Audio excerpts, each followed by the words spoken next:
Okay, so good day everyone. Another video tutorials for today. And let's review muna kung ano yung mga natapos natin. First, na natapos natin before is we have the users. We can add. So let's try to add. It's your example. Yes, and then we have guess and course. Yes. And let's save it. Successfully added.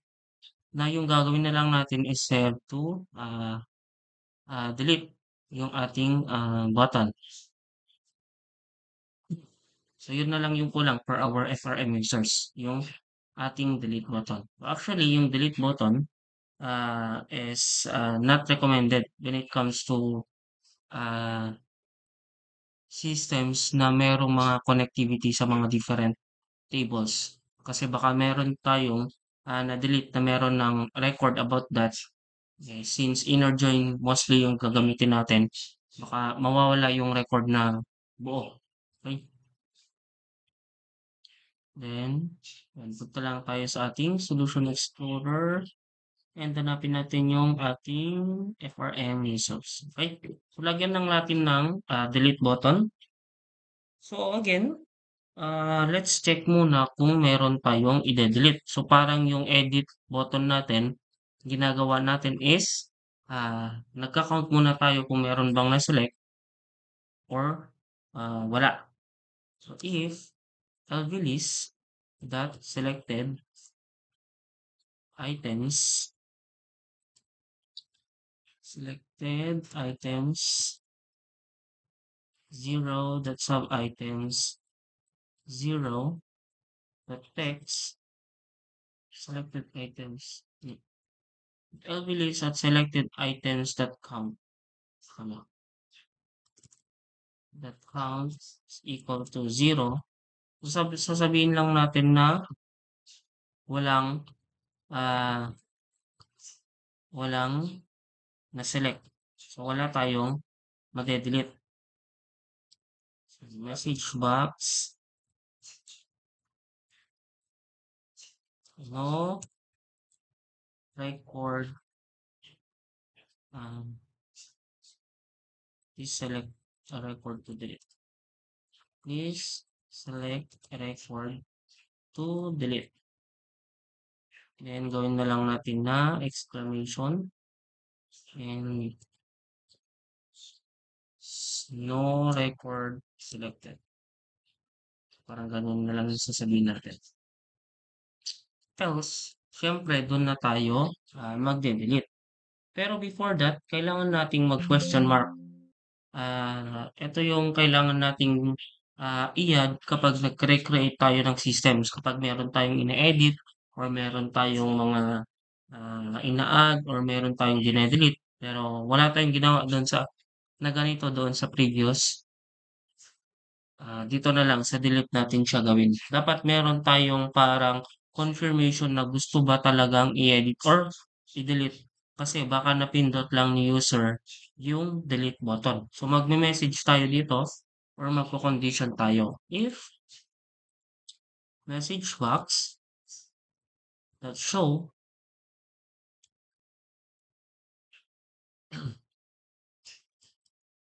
delete this record. So question mark lang tayo dito.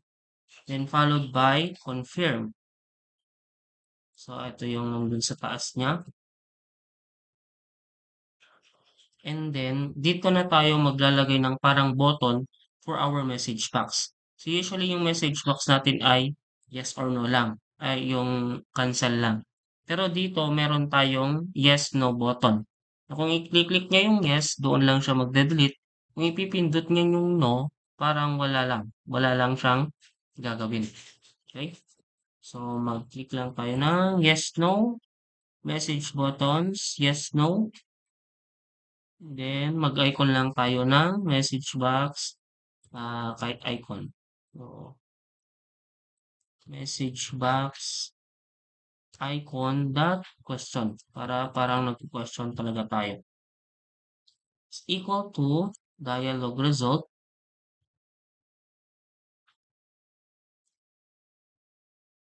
Dialog result that yes, then, so doon lang tayo. Pag yes yung pinindot ng ating user, doon lang tayo magde-delete. Okay?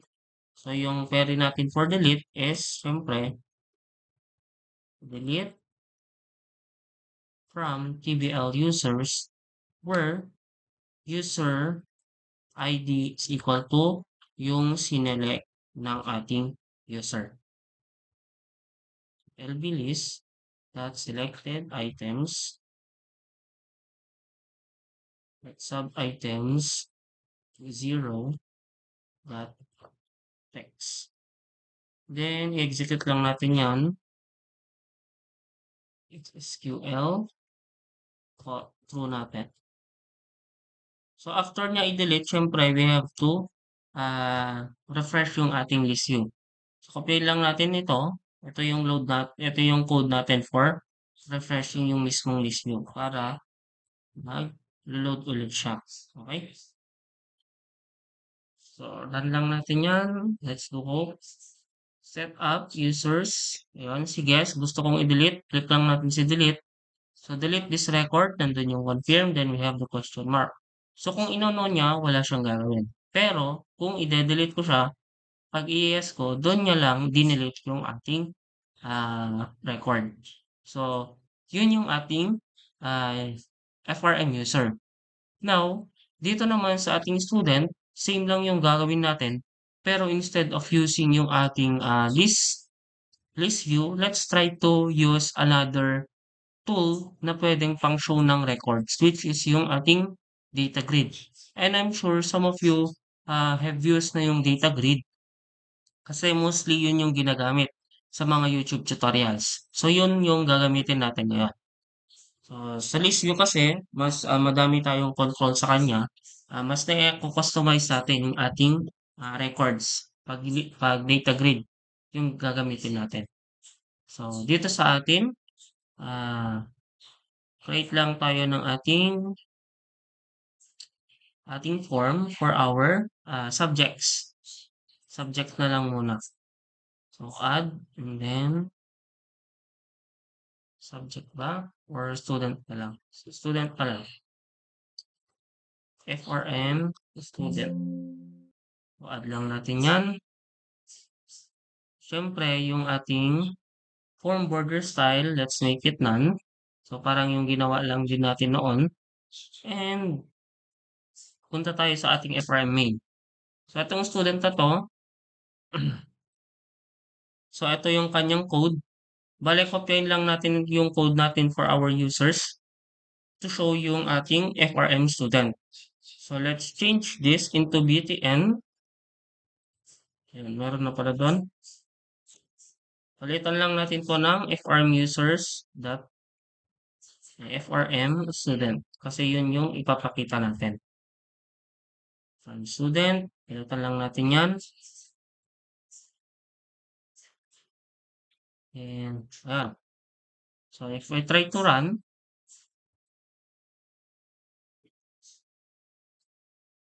set up users, yun, nagpakita si FRM users. Now, if I click the student, nagpakita si FRM student. Okay? So, ayan, yung gagawin muna natin dito sa ating FRM student is to load muna yung ating mga records.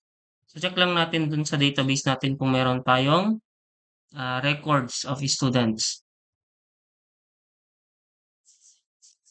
So, FRM, TBL students, edit tab, 200.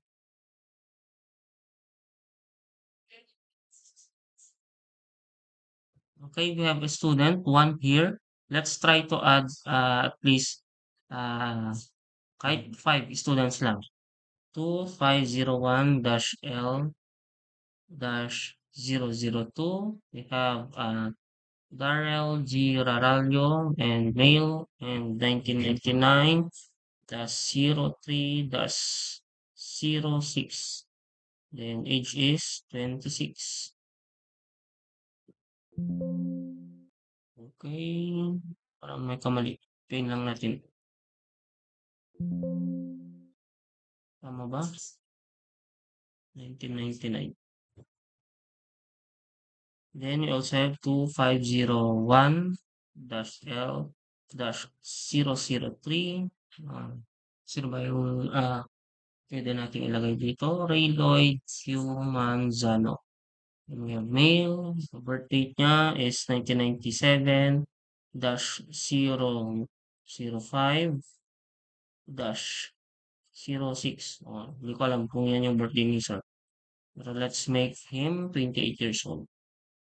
Tama ba? 1997. Then we have 2501. Let's try to add female students.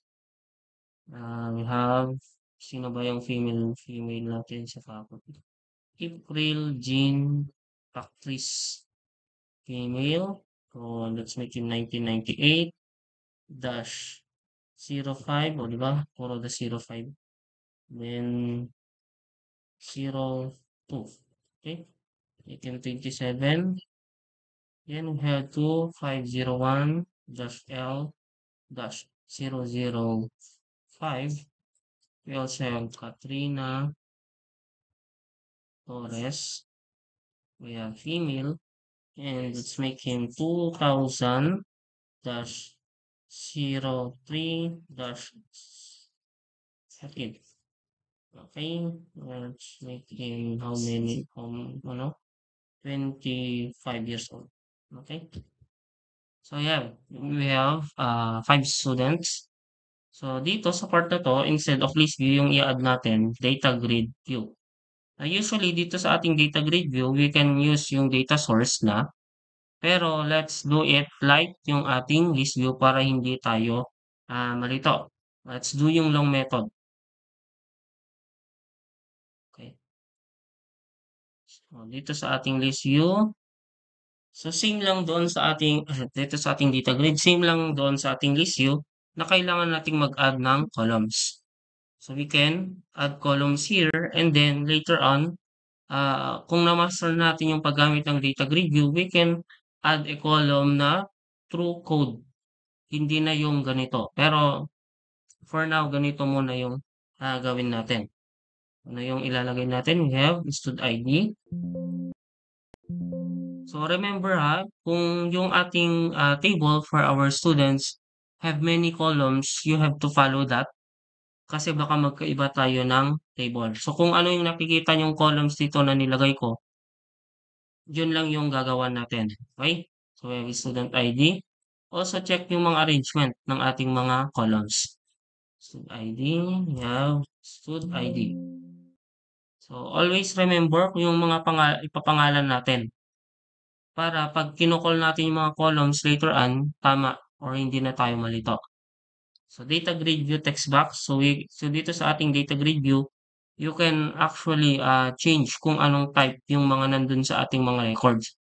For text box or button, checkbox, combo box, image, link, or text box. Okay, so for now, text box yung gagamitin natin. Stud ID, we also have student number. So, student number. So, notice, kapag nag-add ako, napupunta na siya doon sa ating data grid. We also have the full name, gender,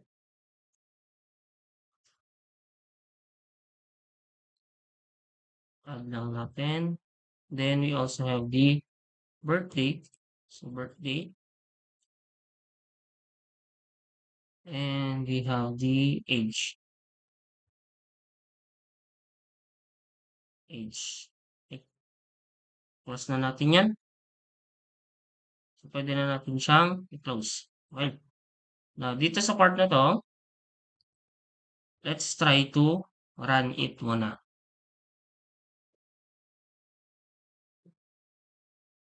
Set up. Then, we have the student. So, notice, upon loading yung ating FRM student, meron na siyang agad row. So, pwede tayong makapag-add ng row dito. So, which is, hindi dapat. So, kailangan nating i-edit yung property ng ating data grid. So, click lang natin yan, and ito yung mga kailangan nating i-edit. We have to edit yung kanyang row allow. Allow to allow users to add rows, i-false lang natin yan.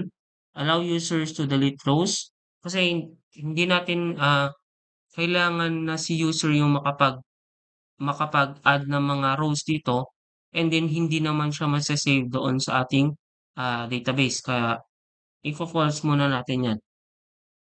Allow user to order columns, allow user to resize. So, true lang muna natin yung mga yan.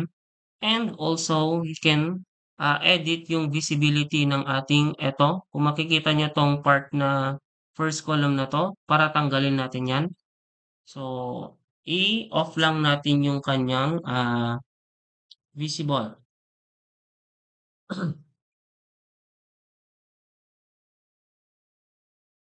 So, ayan.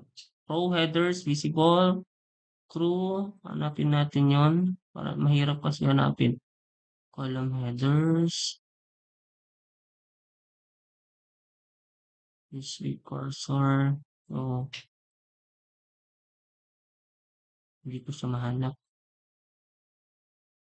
So, ayan. Hanapin natin mamaya. Pero anyway, okay naman na to. So, start natin. Let's see yung difference kapag na-change natin yung property na yon. So then, ayan, wala na yung first row dito. So kung bakit natin siya tinanggal, kasi later on, pag magka-count tayo ng mga rows, automatically kasi nakaka-count niya yung first row na ginawa mismo ni system, which is hindi dapat. So baka malito lang tayo sa pagka-count ng mga items natin. So dito na sa part na to, we are now ready to load yung mga records from our data grid. So, double click lang natin yung form natin. And as usual, yung parang list view lang natin, we have to query it.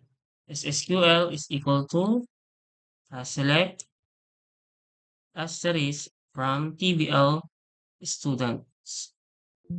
Check natin kung anong pangalan ng table natin. We have TBL students. Okay, tama. Then, execute lang natin yan. SQL false. Okay, let's order by. Order by natin. Order by full name. Then, dito na sa part na to, so instead of list view yung gagamitin natin, let's use yung data grid view. So, data grid view 1 dot rows dot add. So, yung list view natin noon, yung ginamit niya is list view dot items at add. Pero dito, hindi na items yung i-add natin. Instead, rows na yung i-add natin mismo. Okay? So, lagyan natin ng parenthesis and then followed by close parenthesis. So, ano yung gusto nating i-add? We have yung nandun sa ating RD. Ano yung gusto nating i-add? Check ko lang. We have the RD, student ID, student no, full name. So, ayan yung mga i-add natin. RD, stud ID, followed by, comma, to separate yung mga columns na gusto nating i-add. Palitan natin. RD, student no. Okay, RD, student no, comma, RD, ano ba yan? Full name, comma, RD, gender, comma, we also have VDate, RD, VDate, and age, RD, age. Okay, so I think okay na to.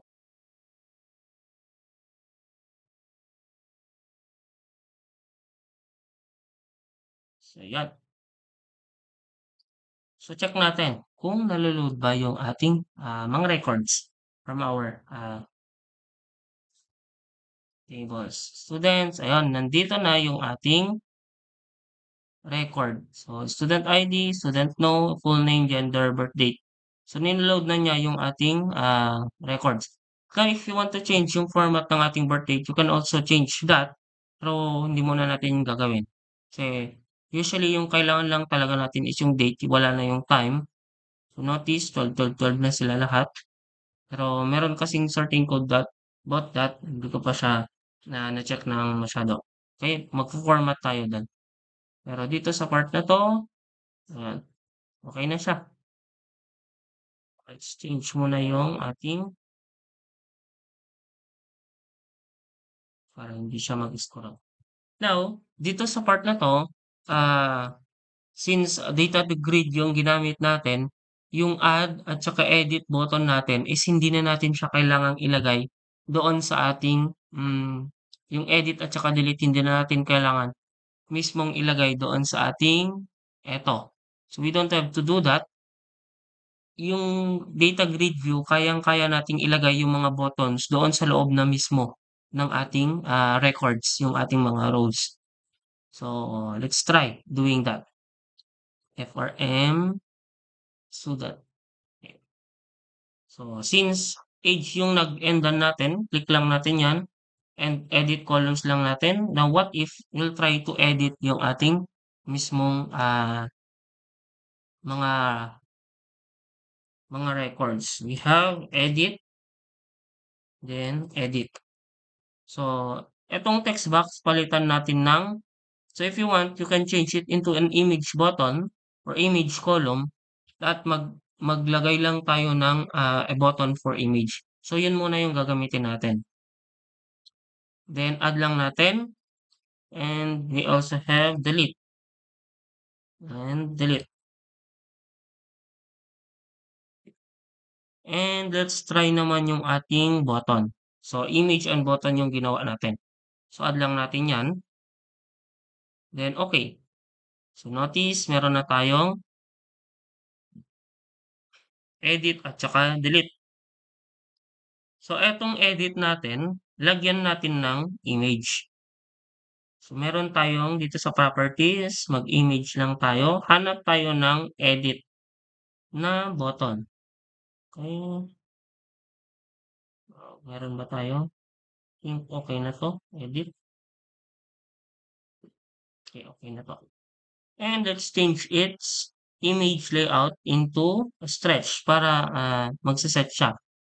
Then, let's try to change yung kanyang size. Width, size, image, edit.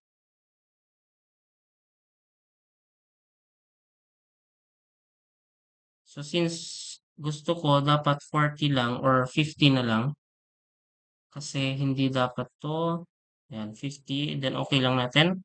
Si edit 50, tapos si delete, lagyan natin, i-edit natin si delete. Lagyan natin siya ng use column for button value. True lang natin yan, then delete. Then okay natin. So, pag-start natin yan,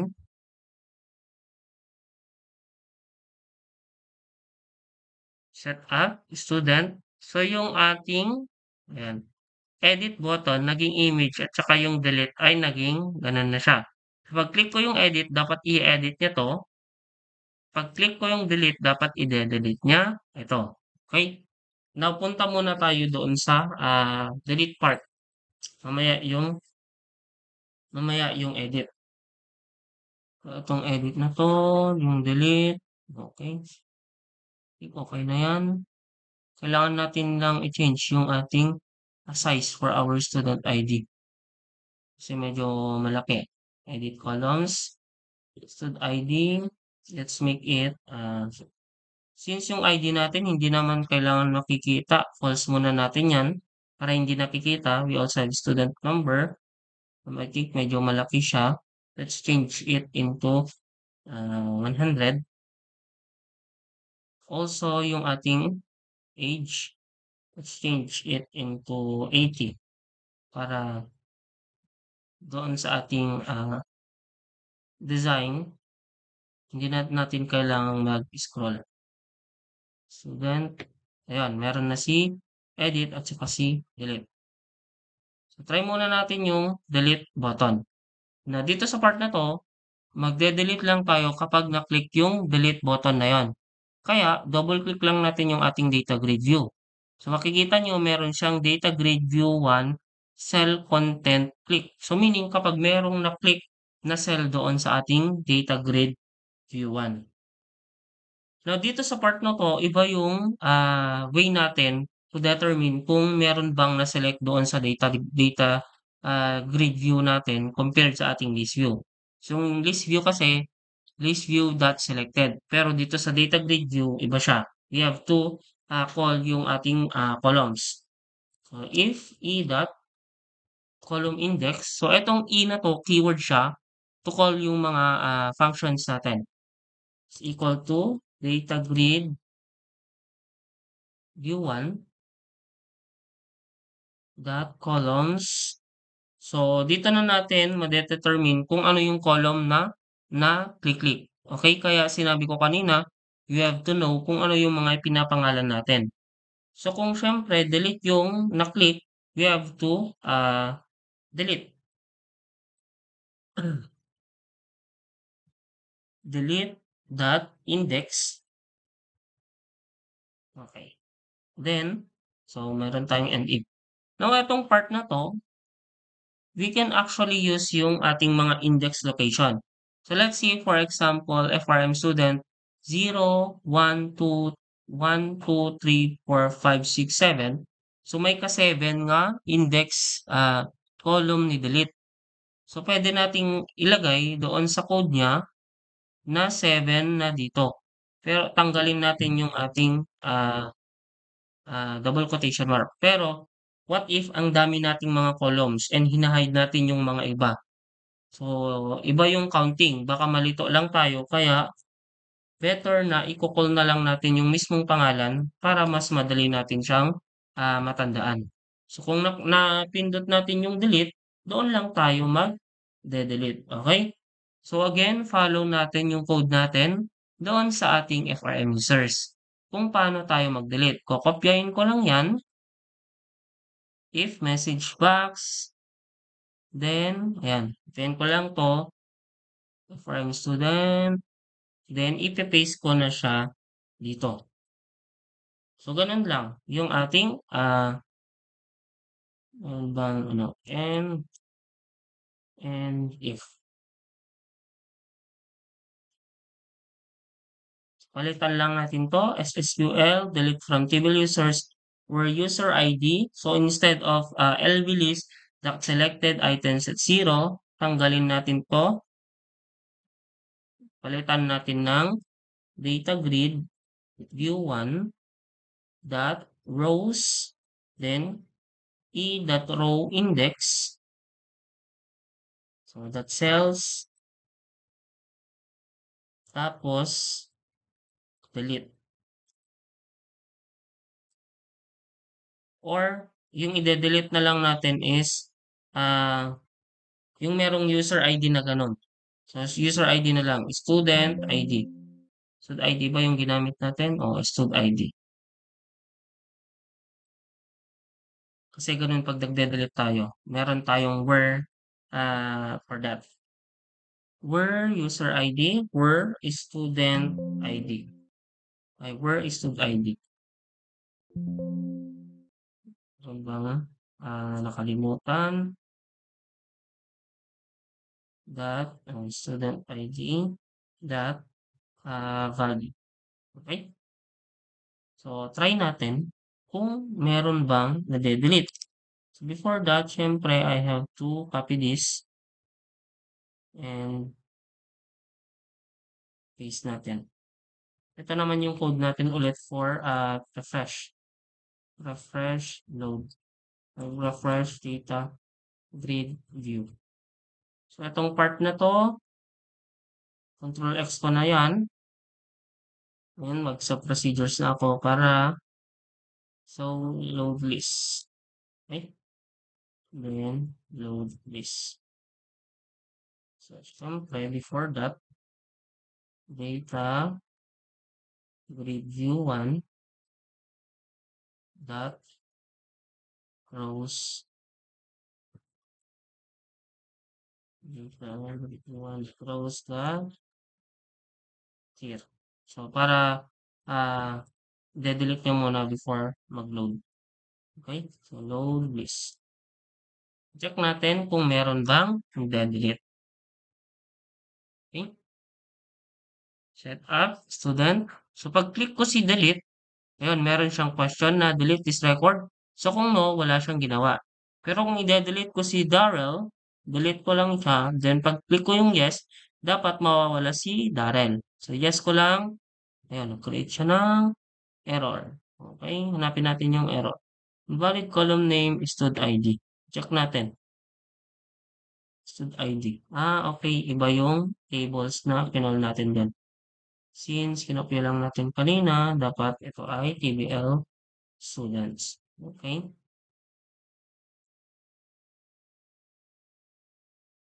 Set up student. Then, delete lang natin si Darrell. So, yes lang natin. Ayan. Automatically na, dinelete niya and niload niya ulit yung ating record. Okay?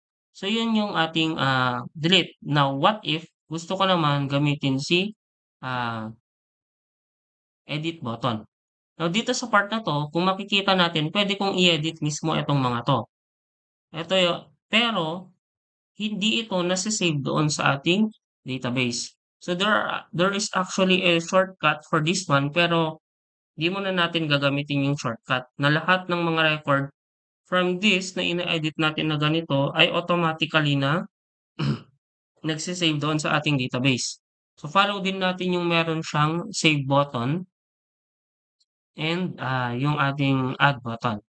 So, parang doon sa mga web view natin, pag-click ko yung edit button, meron siyang modal.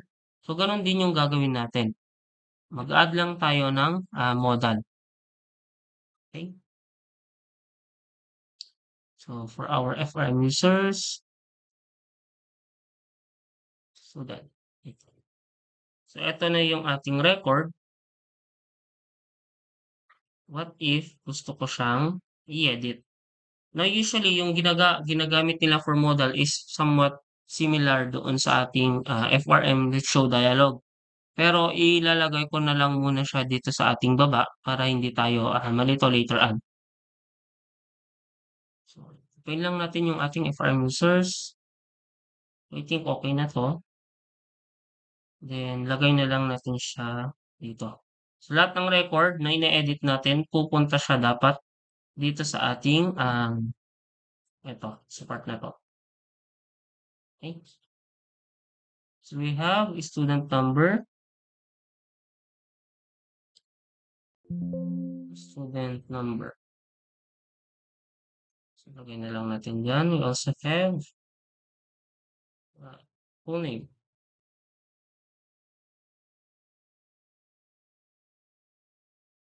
Ano pa?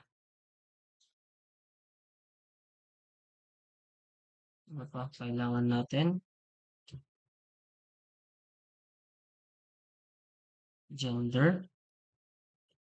So, itong gender na to, let's try to use a combo box para meron naman tayong variations.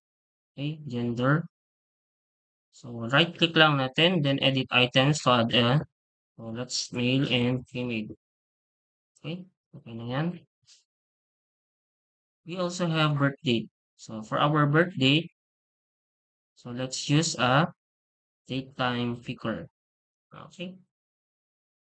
And of course, let's change yung kanyang format, long, into short, para yan lang yung nasa-save. Okay. Control C, Control V. Then we have age. Okay. So yung age na to, supposed to be, meron siyang automatic na count. Meron siyang computations doon sa ating uh, mismong birthday. Pero wag muna. B, T. Then ito yung kanyang age. Tag lang tayo ng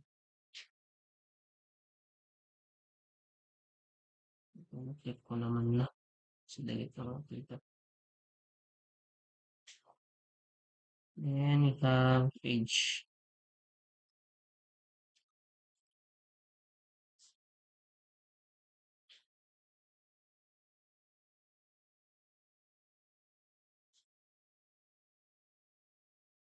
So, dito na natin ilalagay yung save button na lang. So, of course, after that, add lang tayo ng save button.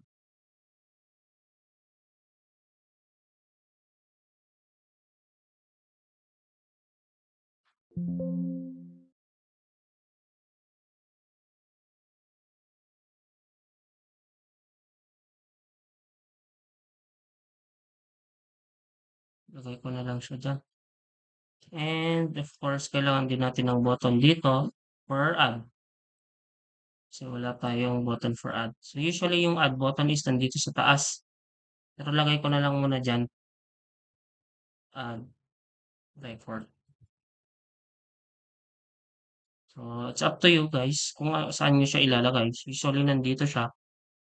Pero I don't want to put it there. Ulitan na lang muna. Save. So edit. Click lang natin yan. Then we'll have it visible false na lang natin muna. Para hindi siya magpapakita sa. So again, balikan natin yung code natin. So if column index, kapag delete yung na-click, dapat ito yung gagawin. Now yung next naman na gagawin natin is kapag na-click yung ating edit button. So paste ko lang dyan.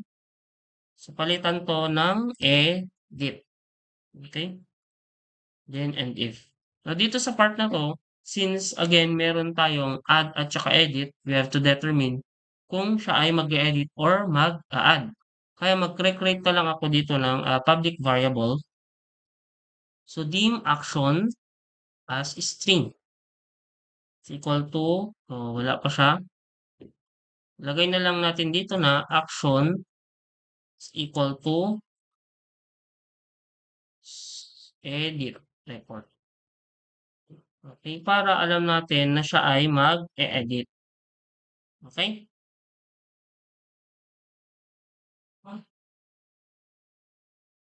Lagay na natin dito.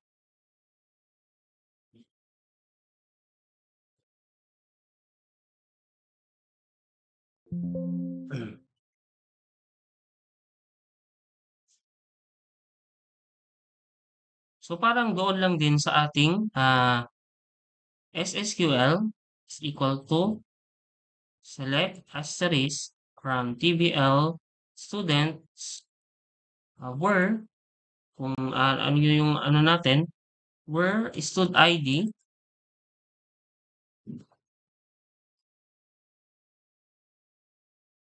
is equal to copy lang natin to. So same lang din ito.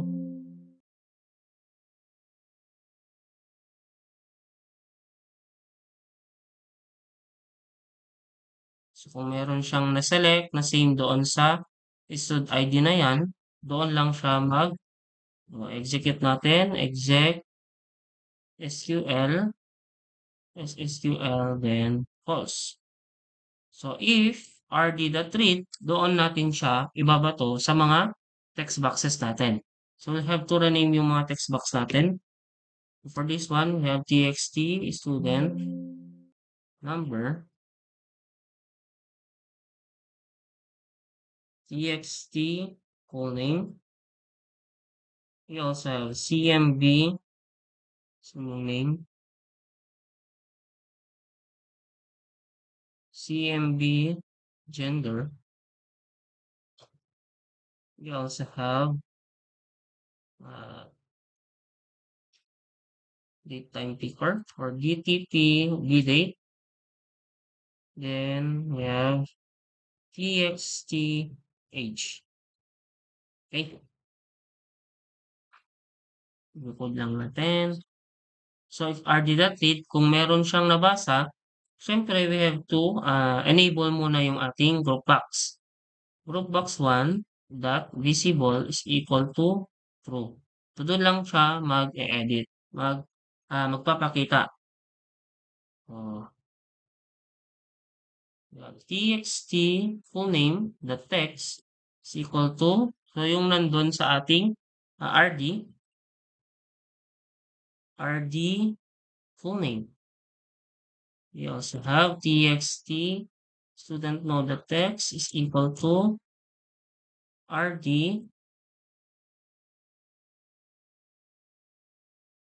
So parang yung nandun lang sa ating edit button sa list view.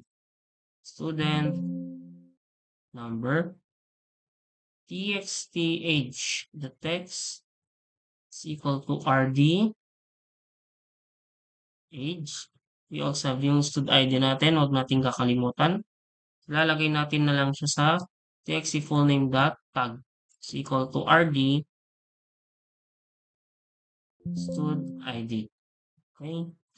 Then txt cmb gender dot text is equal to RD gender. Then dtp birth date dot value, or the text na lang muna. The text, walang the text. That value is equal to RD bdate. Okay. So check natin kung gumagana siya. Start.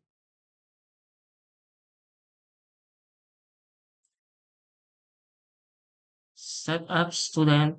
Then pag-click natin si edit, dapat magpapakita si group box, tapos yung pangalan, female, birth date, mapupunta lahat doon sa ating mga text boxes. Click natin, ayun. We have 2501, female, April Jean, ayun, nakuha niya lahat. Pero dapat yung ating group box ay naka-enabled, true na siya. Okay, so we use different approach. Dati naka-disabled, ito naman visible yung ginamit natin.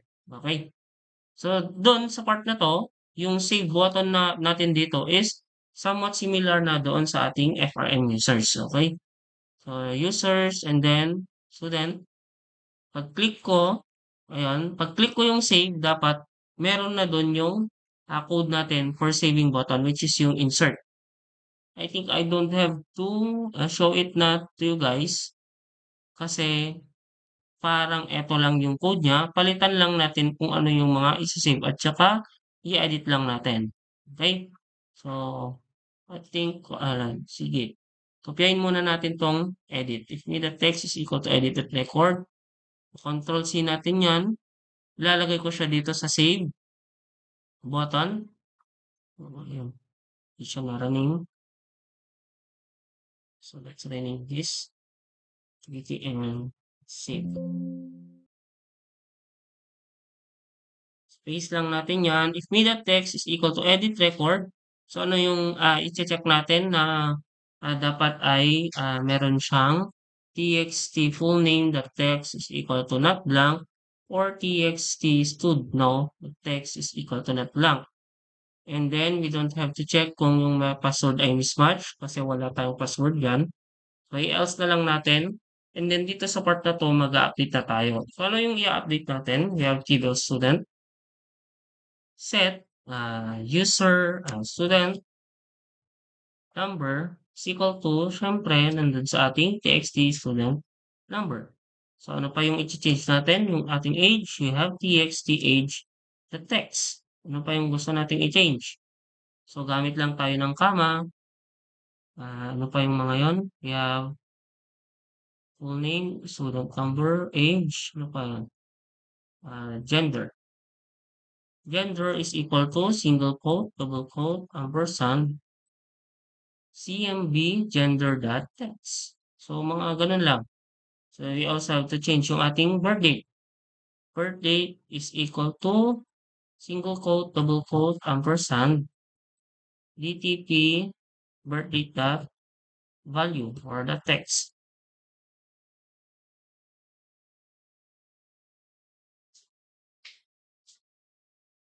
Where student ID, where student ID is equal to txt full name dot tag. Okay, so yun. Parang, rinename ko lang yung mga dati na kinopya natin doon. Execute done, successfully updated, a record, updated a record, save cancel, tanggalin na natin yan. Wala tayong save cancel. Select asterisk from TBL users, select asterisk from TBL student, order by